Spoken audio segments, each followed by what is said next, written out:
What's going on, guys? Shane here. Today I'm going to share with you 4 of the specific details and strategies that Conor McGregor uses to generate that knockout power in his left hand. Now, quick spoiler alert. Yesterday was UFC 205 and he completely destroyed Eddie Alvarez, specifically using that left hand. He was dropping him multiple times and ended up finishing the fight after knocking him down with the left hand. Now, let me preface this video by saying I don't claim to be Conor McGregor or have the knockout power that he does. However, I have been studying martial arts for the past 17 years of my life, and I analyze footage and I love to break it down and see exactly how fighters do what they do. Love him or hate him, he knocks people out. So let's see how he's able to do so. Okay, so the 4 details we're going to cover today are precision, anatomy of the fist, baiting your opponent, and hand trapping. Now, you can absolutely use these techniques and strategies as an orthodox fighter. You're just going to be throwing your right hand as opposed to your left. Okay, talking about the first one, precision. How can you be more precise? How can you be more accurate with your punches?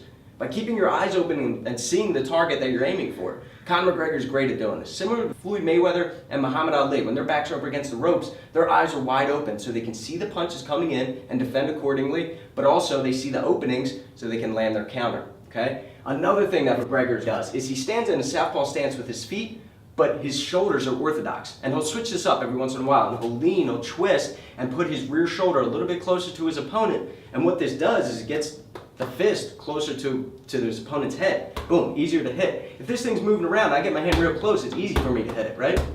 It's like the jab hand now. If I wind up big, it's harder for me to hit it because it travels a longer distance. So if you get your hand closer to the target, you're more likely to hit it, okay? And he actually uses this with the hand trap for a more of a knockout power punch, okay? So this is a bait, and we're gonna talk about this later on. Next, anatomy of the fist. It's very simple, guys.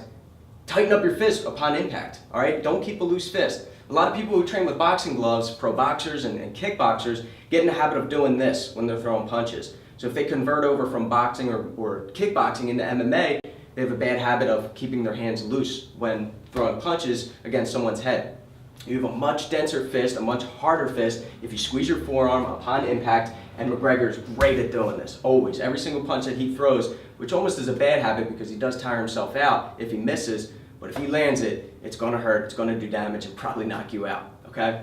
The third one now, baiting them to move forward. He did this with Eddie, he did this with Nate, of course he did it with Aldo, right? He wants people to move in, he's a counter puncher, and when they move in, it's like a freight train. They use this metaphor all the time, right? Or a car accident, moving into each other. Nate was good at moving back when the punch was coming in, and that's why he wasn't able to knock him out. But if he kept moving forward, like Eddie and like Aldo, he probably could have dropped him. He probably could have knocked him out, right? So he'll bait him by sticking his chin out, and when they throw, that's when he pulls and he throws back, okay? Again, a way to set it up, what we talked about previously, he puts his shoulder forward, he exposes his chin, so they want to throw that right hand. He touches them when they go to counter, he pulls, and he throws the right hand back, okay? Now, trapping the hand is very important. He wants them to throw their right hand if they're an orthodox fighter. So what he does is he traps the jab hand. He keeps touching it, open hand, touching their fist. So now they're less likely to throw that hand because it's being occupied.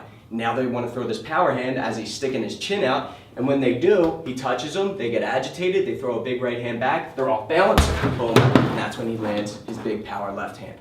Alright guys, thanks for watching. For more strategies, details, and breakdowns, be sure to sign up for myfightgym.com. It's more stuff like this. Exercises that you can do at home with partners, drills and strategies and breakdowns and everything else. So click the link in the description below to become an all-access member, enhance your MMA training, and get 2 steps ahead of the competition. Guys, comment below. Let me know what you think is next for Conor McGregor. And be sure to subscribe if you haven't done so already to get the fight tips before your opponent does. I'm Shane with Fight Tips. Self-defense for the underdog.